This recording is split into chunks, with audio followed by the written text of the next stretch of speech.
Psychology of Criminal Conduct, Chapter 4, the biological basis of criminal behavior. An important point made in Chapter 3 is that the influence of rewards and costs depend upon person factors. Two sets of person factors are cognitive and personality based. Another set is biological factors. In general, biological factors have received little attention within criminology. Note the almost complete absence of biological factors in theories of autonomy and strain, differential association, and Hershey and Gottfried's self-control theory.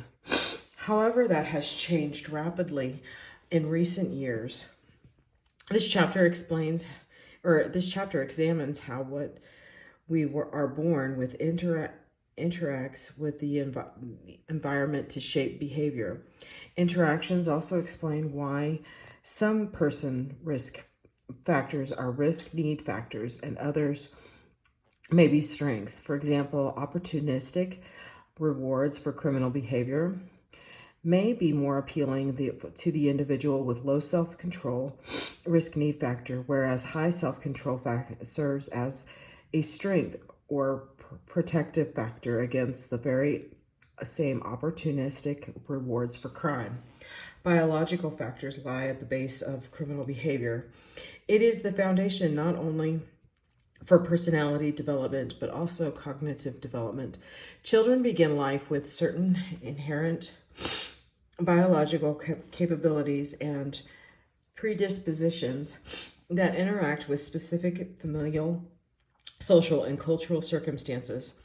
Personal capabilities and predispositions affect how the environment influences the shaping of behavior and reciprocally,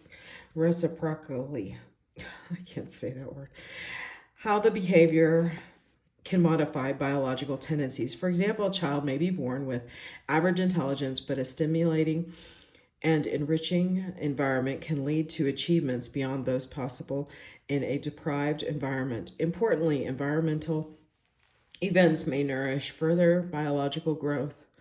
The example, an enriching family environment, increasing nerve connections and cognitive growth, and can also cause harm to biological growth. Example, maternal substance misuse during pregnancy can impair the child's cognitive functioning. Miguel Piera Silveira and Mini, 2019. An exciting area that emerged in the 1990s is the development criminology.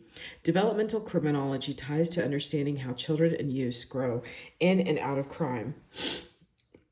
And it does so by following cohorts of infants, children into adulthood.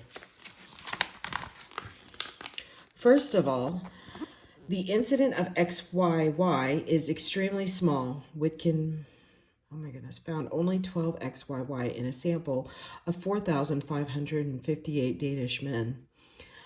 In a larger Danish sample, Stockholm Bagines found 161 of 105,280 with the XYY aberration.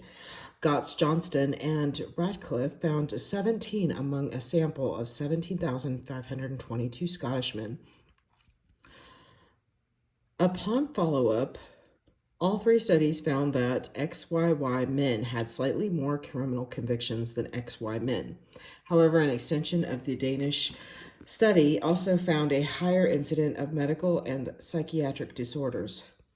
Second, in order to ascertain that it was the extra Y chromosome and not just simply having any extra chromosome that accounted for differences in criminal conduct, the researchers compared the XYY men to men who had an additional X chromosome, a condition known as Klinefelter's syndrome, which is characterized by male genitals, but often with sterility, breast enlargement, and intellectual delay. Again, the incidence of the XXY is very low, less than 1%.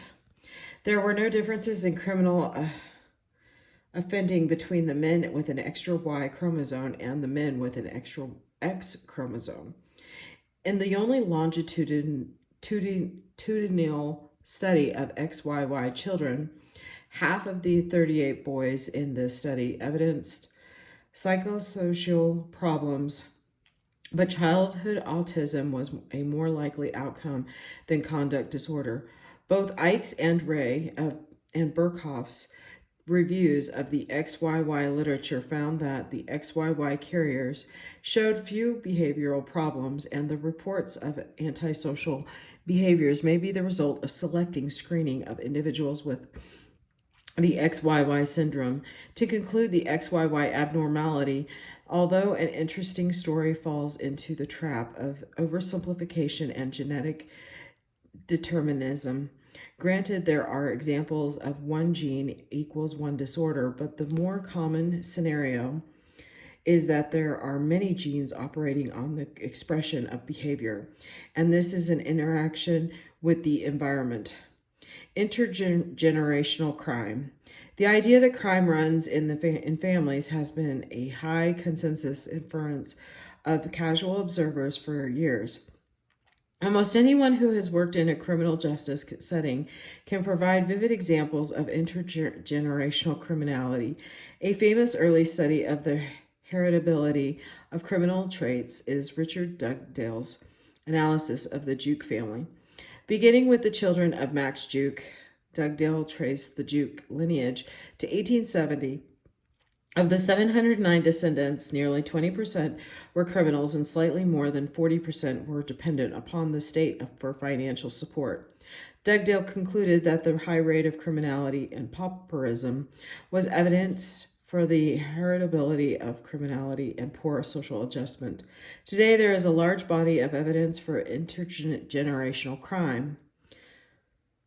A meta-analysis by Bessemer and his colleagues is quite telling. They found that children of criminal parents were almost 2.5 times more likely to engage in criminal behavior than children without criminal parents. This intergenerational transmission of crime applies equally to boys and girls. It has been found across 3 generations, with a Dutch study planning to follow 5 generations. This line of research has even been extended to organized crime. These and other findings on intergenerational crime do not necessarily mean that there is solely genetic transmission of criminality. A number of environmental mechanisms have been forwarded to account for the intergenerational transmission. They include inadequate parental monitoring and disciplining practices, having a father with an unstable work record, living in poor housing, and parents who themselves suffered maltreatment as children. The complexity of the relationship between nature and intergenerational criminality also varies by gender and how crime is measured. For example, Audie Farrington and Coyd's analysis of data from the CSDD found that a criminal father's drug misuse mediated the male child's future convictions, but not the female offspring's criminal activity. In addition, the criminal mother's harsh disciplining practices was a significant mediator of the daughter's criminal activity, but not the son's antisocial behavior. Bessemer and his colleagues found that having a criminal father was the best predictor of the son's involvement in delinquency. But other indicators of social difficulties, example, low family income, also predicted delinquency. However, these social indicators predicted better for officially recorded delinquency than for self-reported delinquency. Another explanatory factor is assortative mating. Assortative mating occurs when individuals mate with similar individuals. The findings are remarkable. In the CSDD, 83% of the boys in the study grew up and married women who also had criminal records. Found that family criminality was the best predictor of antisocial behavior for any family member. A Dutch study of 1,681 families found that when the mother was arrested, the chance of the father having been arrested was 5 times more likely Furthermore, life course persistence offenders tend to partner with the same kind. The likelihood of that antisocial individuals tend to cohabit with the pro-criminal partners, or that delinquent children tend to be raised in dysfunctional, strife-ridden families, all point to the influence of the social learning environments within these families. In order to better separate the influence of heredity and the environment, investigators have turned to the safety of twins and adopted children. What twins and adoption studies tell us about nature and nurture. Twin studies compare monozygotic twins, or MZ, and dizotic, I cannot say that word, DZ twins. Monozygotic twins, or identical twins, originate from one egg fertilized by one sperm. After fertilization, the egg splits into two, eventually producing two fetuses with identical genetic makeups. Dizygotic twins, or fraternal twins, originate from two separate fertilized eggs. See figure 4.1. Although these fetuses share the same placenta and are often born within minutes of each other, they are as genetically different as any brother and sister or same-sex siblings, born years apart. Identical twins are always of the same sex and are indistinguishable in appearance, while fraternal twins can be different genders, and even if they are the same gender, you can tell them apart. Now, if hereditary has an influence and the behaviors and not just the physical appearance, the MZ twins should show more similarity or concordance than that found in the behaviors of DZ twins. In the first study of twins and criminality, Lang identified 13 pairs of monozygotic twins and 17 pairs of dizygotic twins from birth. Registries in Germany, criminality was defined as a history of imprisonment. Lang found that the similarity concordance rate for the MZ twins with respect to criminality was 77% and only 12% for DZ twins. That is, for 10 of the 13 pairs of MZ twins, both siblings had histories of incarceration, whereas only 2 pairs of the 17 pairs of DZ twins had joint histories of incarceration.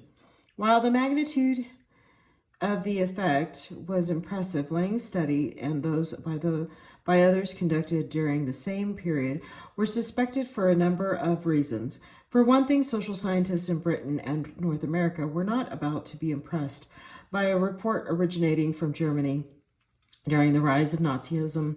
For a review of criminology in Nazi Germany and fascist Italy, see Rafter, 2008. The early studies were also plagued by serious methodological problems.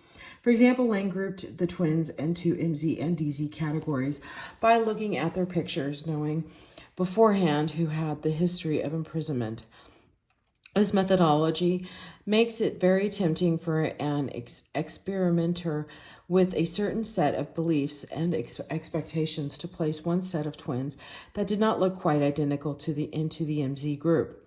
Studies that were methodologically more refined emerged in the 1970s. For example, Christensen, 1977, drew upon the Copenhagen Birth Registry to locate a large sample of twins, 3,586, that could be reliably identified as MZ or DZ.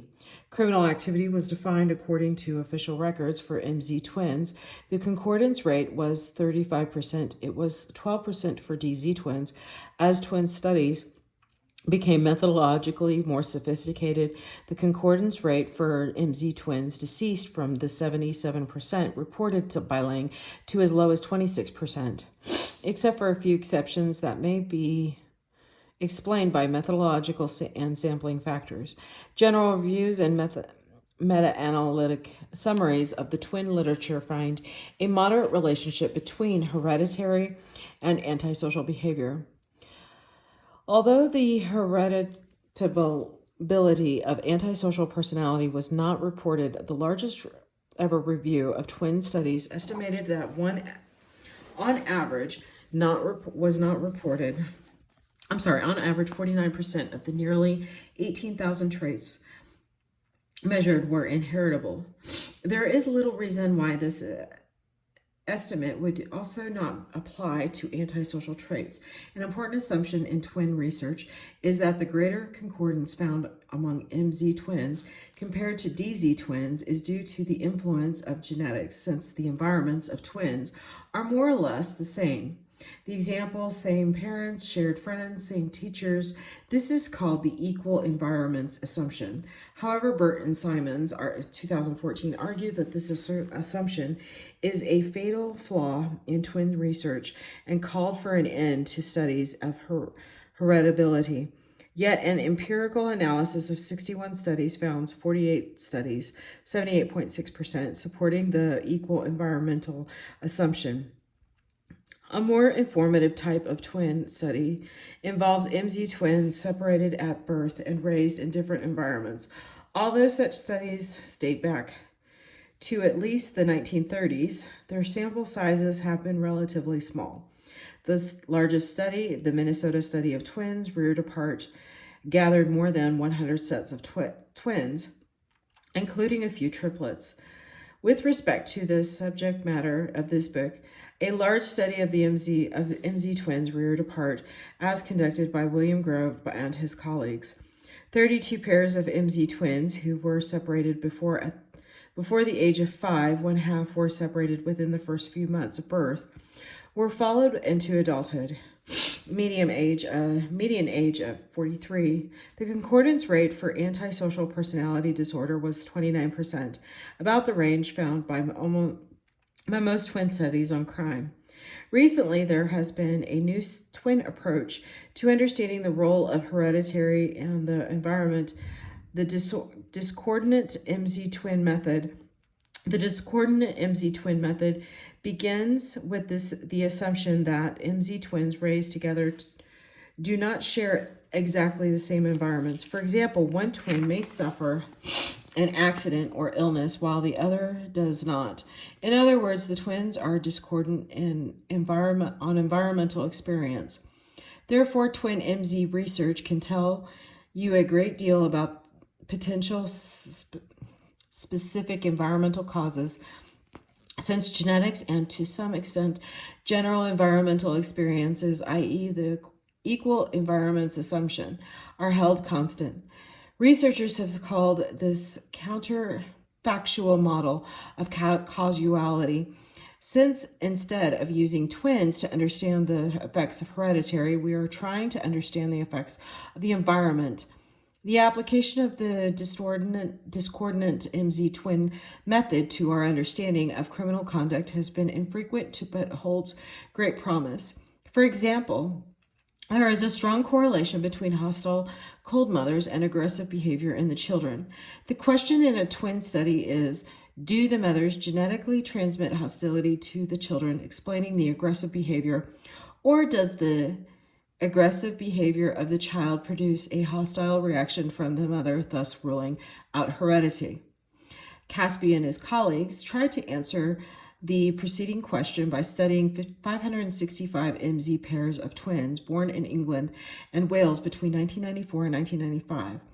When the twins reached age 5, the mothers of the twins were asked to describe their children for 5 minutes, and their responses were audio recorded.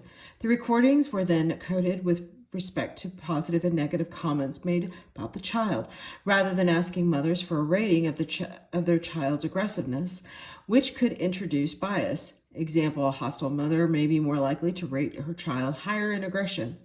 The teachers were asked to rate the child's aggressiveness. Approximately 18 months later, the researchers interviewed the mothers and the teachers once more. The first more important finding was that the mothers did not treat each twin similarly.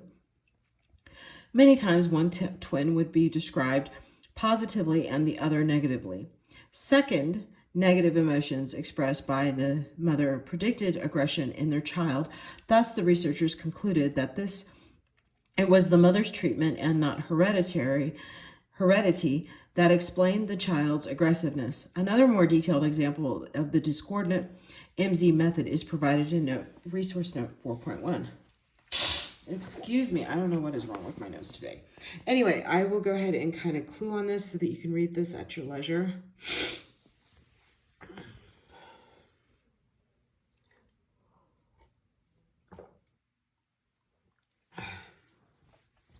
Adoption studies. Most adoption studies use a method called the cross-fostering design. This design analyzes the behavior of children who are separated soon after birth from their biological parents and raised or fostered by non-relatives. In adoption studies, the criminal futures of adopted children are analyzed in relation to 1. Criminal history of the biological parents, 2. Criminal history of the adoptive parents, and 3. Particular combinations of criminality in the biological and adoptive parents. The assumption is that if the rate of criminality among adopted children is higher for those who have a biological parent with a criminal record than for the adoptees with a non-criminal biological parent, then heredity has an effect. The classic cross-fostering study on criminal behavior is by Mednick, Gabrielli, and Hutchings, 1984. They drew upon a databank that included social history information on more than 14,000 children who were adopted in Denmark between 1924 and 1947. The researchers tabulated the conviction rate of male adoptees in relation to the criminal convictions of their biological and adoptive parents. Inspection Table 4.1 finds a very small genetic effect, R equals 0.03. Note that in the bottom row of the table, the adoptees raised by non-criminal parents, but who had criminal biological parents, were at a higher risk of being convicted than adoptees from non-criminal biological parents and raised by non-criminal foster parents, 20% versus 13.5%. In a follow-up investigation, Mednick, Gabrielli, and Hutchings, 1987, focused on what they called chronic, i.e. life course persistent use. Chronic use were defined as having at least 3 prior convictions. They represented 4% of the sample, but were responsible for 69% of all the crimes. The biological parents were also categorized according to their convictions from 0 to 3 or more. As the number of convictions for the biological parents increased, so did the number of adoptees. These results, however, held for property offenses only and not for violent offenses. Parental criminality by itself appeared insufficient to explain violent crime in the offspring. Another adoption approach to investigating the role of hereditary in behavior and not yet applied to criminal behavior is the study of virtual twins. Virtual twins are children of the same age who are unrelated but raised together. This is very rare, but it does happen. For example, a family may want to have a child but are having difficulty conceiving. The family then adopts an infant and soon after conceives a child as a result of successful reproductive technology. The Fullerton Virtual Twin Study began in 1991 in California and had 169 virtual twin pairs in 2019. Additional criteria for being considered a virtual twin are that the adoption must occur prior to age 1, and the difference in age between siblings is less than 9 months. Thus, the siblings are like twins, but without any genetic link. Like the discordant MZ method, this provides another approach to studying environmental influences on behavior. At the last report in 2019, the average age of the siblings was 8.7 years, and the research has focused on intelligent physical traits and other non-problematic characteristics. Hopefully, as these children grow older, researchers will study childhood aggression and eventually delinquency. Earlier, we noted Burt and Simmons' call for ending heredity research. On one hand, one may agree with them as it is now well established that almost all personality traits are influenced by genetics. However, agreeing that still means that we can use twin and adoption studies to explore possible environmental influences on criminal behavior. The discussion of discordant MZ twins and adoption studies hopefully has persuaded the reader of the usefulness of such studies, rather than studies of heredity in the classical sense. Burton Simmons saw epigenetic research as the future. EPI comes from the Greek meaning on or addition to, and so epigenetics involves changing the way genes work without altering the DNA. Consequently, it becomes difficult for the DNA code to be read for the production of proteins. The DNA in our genes is the blueprint for growth and how we look, but environmental mechanisms can regulate genetic expressions, i.e., turn on or off a gene. For example, smoking cigarettes leads to a decrease in DNA methylation molecules added to the DNA, which inhibits gene expression. This in turn can increase the risk for cancer and inflammatory illnesses. Quitting smoking can increase DNA methylation. Epigenetic research has led to many important discoveries and treatments for physical diseases. The example, cancer, kidney disease, and some psychological disorders. The example is childhood stress alters brain's functioning, leading to adult depression. In recent years, there has been increasing interest in the role of epigenetics and aggression criminal behavior. There are two general interrelated areas of research. The first is the examination of stressful events at critical points in human development and their impact on brain maturation and aggressive behavior. For example, stress during pregnancy and adverse childhood experiences are known to alter neural connections. More will be said about this in the next section. The second newly emerging area of research has to do with the relationship between stressful criminogenic neighborhoods termed hotspots in the criminological literature and brain development that is related to aggression. Note that both lines of research are interested in how the environment influences neurobiological factors. One is at the more proximal level, the example, alcohol consumption during pregnancy and fetal alcohol syndrome, and the other more distal, the example, a chaotic neighborhood, assembling the findings from studies of twins and adoptees. It is hard to ignore genetic factors in behavior. Carey and Goldman found that all 6 of the adoption studies in their review showed a genetic effect. In the meta-analysis by Walters and Ree and Waldman, the concordance rate for the adoption studies decreased significantly from the rate found in the twin studies, but it was not zero. Barnes, Boutwell, Beaver, Gibson, and Wright estimated the correlation between genetic and criminological variables to range from 0.30 to 0.60. One important observation is that the severity of the problem behavior may have a higher heritability component. John Meloff, Sally Rook, and Nicola Chpt examined 8 meta-analyses of twin and adoption studies investigating a range of problems. The example, intelligent language, ability, major depression, antisocial behavior. They found higher heritability was associated with the severity of the problem. Furthermore, being female or having a diagnosis of a conduct order, a feature of the life course, persistent offender had higher heritability than being male or the absence of a conduct disorder. Similarly, Barnes and Beaver and Boutwell found in an analysis of 2,284 sibling pairs that up to 70% of the variance among life course persistence offenders was due to genetic factors, whereas 35% of the variance was explained by genetics for adolescents, limited delinquents, in other words, the more infrequent severe type or offender, i.e. the female justice involved person and the career criminal. The stronger the genetic influence, Moffat, Ross, and Rain, 2011. Nature-nurture interaction.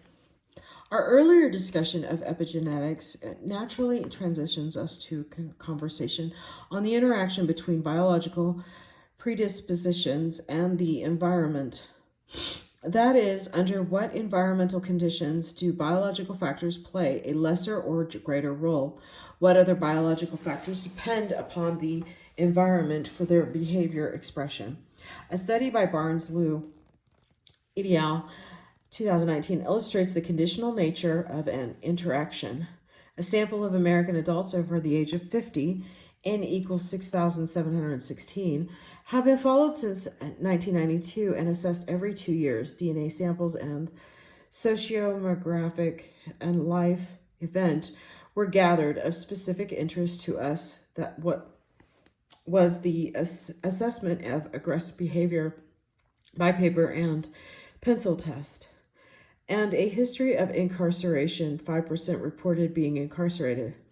The researchers found that a genetic predisposition to aggression, the example serotonin and dopamine receptor activity, predicted lifetime incarceration, especially for the men.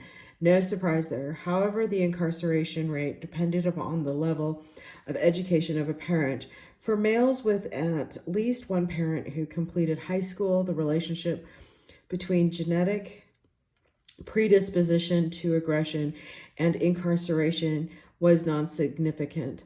That is, the effect of genetics conducive to aggression and on incarceration depended upon the environment. Exploring the nature-nurture interaction can proceed on two levels. There is the molecular genetic level, and then there is a higher level of the behavioral markers representing the biological systems that underlie criminal conduct. For example, negative emotionality reflects underlying biochemical processes that can be linked back to the operation of genes. With technical advances, interactions at the molecular genetic level are being more frequently reported. In one study, Rotger and Kai demonstrated that such simple routine activities as eating meals with parents mitigated the effects of the DRD2 gene, a dopamine receptor, on delinquency. They went further and showed that school attachment and repeating a grade, both risk factors for delinquency, interacted with the MAOA gene. The MAOA gene is widely regarded to influence aggression via serotonin and dopamine neurotransmission. This research at the genetic molecular level reinforces the view that the influence of heredity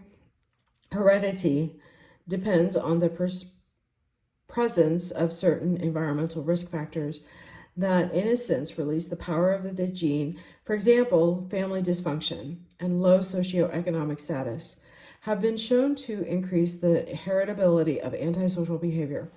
Moffat has listed a number of behavioral markers indicative of biological system processes that may interact with environmental factors. They include sensation seeking, high energy, low self-control, emotionality, and callousness. Depending upon the environment, the children with such characteristics differ in their antisocial outcomes. The general message is that the expression of genetic and biological factors is often dependent upon the right environmental conditions. Neurophysiological factors in crime. The brain as the center of thinking, emotion, and motivation is as undisputable as the fact that it is also the most complex of all human organs.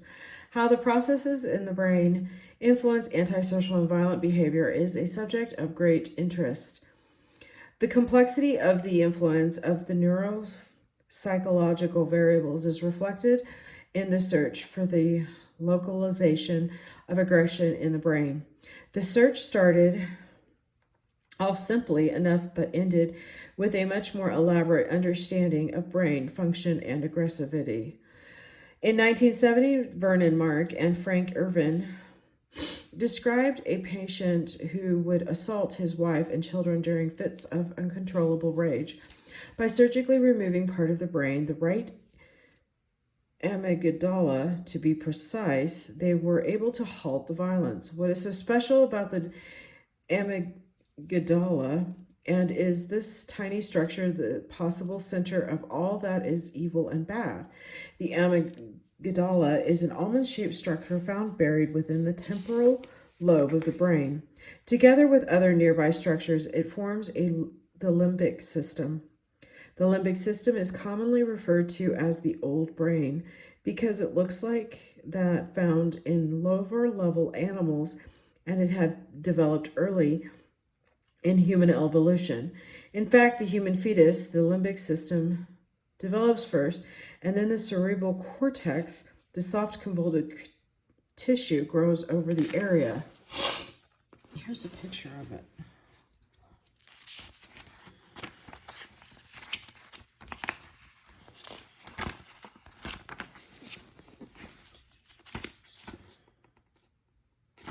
Okay. Sorry. It is the cortex that mediates higher levels of thinking. Figure 4.2 presents the basic structures of the brain along with the amygdala. The old brain, limbic system, having developed earlier, is thought to control the basic emotions, anger, fear, and motivations, hunger, thirst, sex. Thus, it became the natural target for localizing anger and aggression in the brain. Early studies would stimulate or remove parts of the limbic system, especially the amygdala. Sorry about that. In order to observe the expression of anger and aggression, but these often came with serious side effects. Today, non-invasive brain stimulation techniques across the prefrontal cortex, rather than one particular area, are used in an effort to reduce aggression. However, the methodological weakness associated with the techniques prevent any unequivocal conclusions. These studies also showed that the amygdala is not totally responsible for aggressivity, and that other structures in the limbic system were also involved. By the 1990s, it was clear that aggression does not depend upon what happens only in the limbic system. The brain is a network of interconnecting neurons that number in the billions. When some neurons do not function well, it is common to see other adjoining neurons assume the functions of the damaged areas. This is referred to as plasticity, and the human brain is much more plastic in youth than in adulthood. For example, a cerebral stroke may damage a portion of the brain, affecting behavior, but the effect may be transitory as neighboring neurons take over the function of damaged neurons. This explains a difficulty in proving that one area of the brain and one area only mediates behaviors. This is a general statement, and there are areas in the brain that have a very specific function and if damaged and are irreparable. Violent behavior appears to depend on a combination of processes within the limbic system and the prefrontal cortex. The frontal areas of the brain are associated with attention, planning, and the inhibition of behavior, or generally speaking, executive function. In a review of 126 studies, criminal behavior displayed a fairly large relationship with the measures of executive function, R equals 0.31.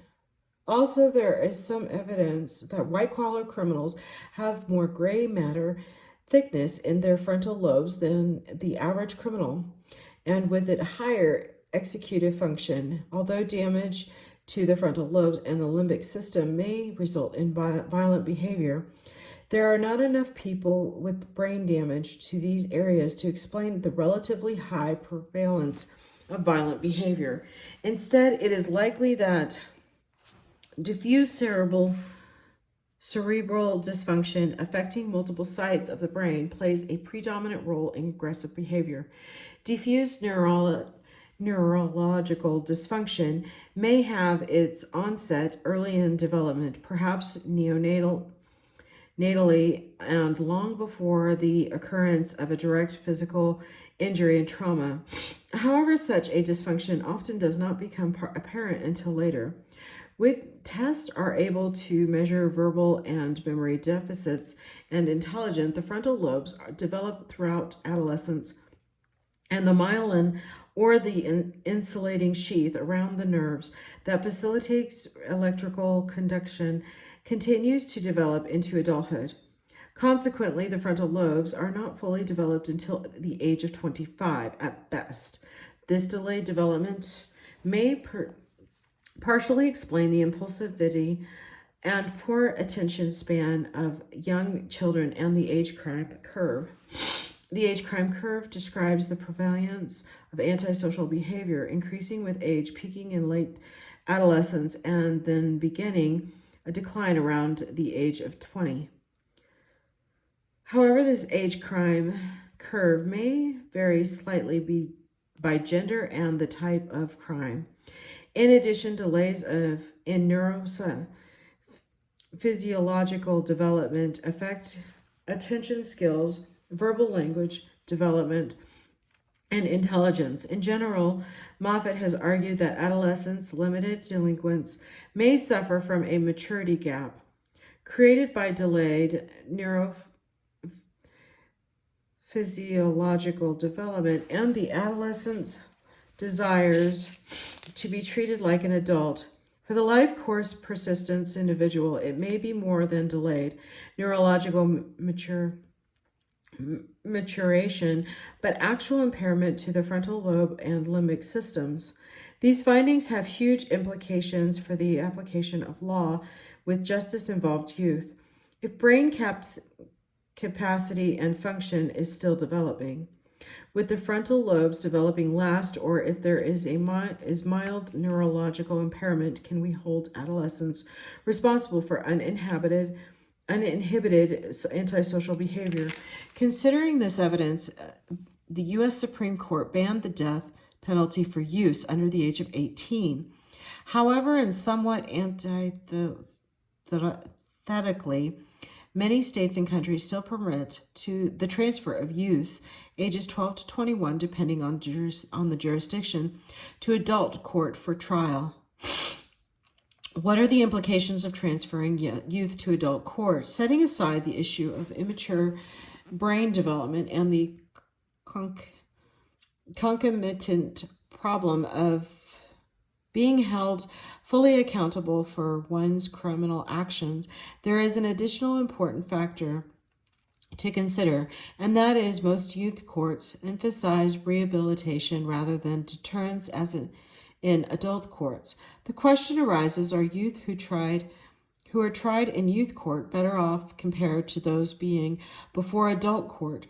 One way of answering the question is to examine the presumed specific deterrent effect of transferring youth to adult court for trial. Zane, Welsh, and Mears conducted a meta-analytic review of 9 studies where transferred juveniles were compared with juveniles who were tried in youth court.